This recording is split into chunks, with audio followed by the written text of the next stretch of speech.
你拿去，拿去，挨个拿去。不这样。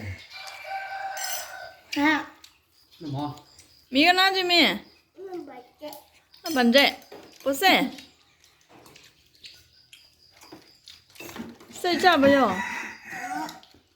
不这，他这个重上到。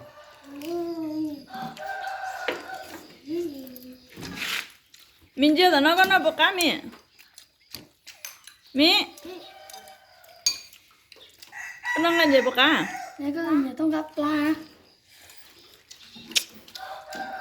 anh đâu có nó bọc cá đâu cá cơ anh có số có tao trụ số trụ mà số trụ mà ôi trụ số cha hú ơi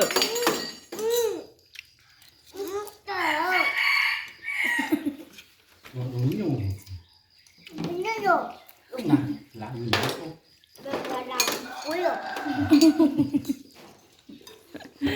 ai hay lúi thì ai mi Nó không ngon à. Bây giờ nó không ngon à. mi hay không nó mi mi à mi Mi. Mi. hay luôn nó mẹ Ai rồi con chị là ai? anh đừng hay tiền nhớ rồi nó mẹ Đâu chị là ai? mi à mi Hay vâng. mi hay nhớ rồi nè Nhớ rong, nó xài.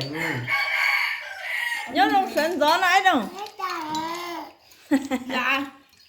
ai hay nhớ trong sân gió nó hả ô nó đã trong sân gió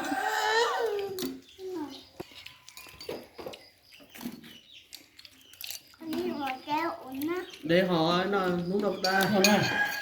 Không này con. Nhớ rồi nãy. ừ chứ mà có mất tiếp không Nó mở thế này. Đúng không? Một bát cháo. đây con mày này không lùi rong đầu à Đúng. Ấy lùi à đâu ai có cái lùi. ấy lùi thế à Bì. hí nữa Có sẵn nhai. Có sẵn nhai rồi. Nở ngay cái rượu sắp vào chị ạ. Ô. một con nữa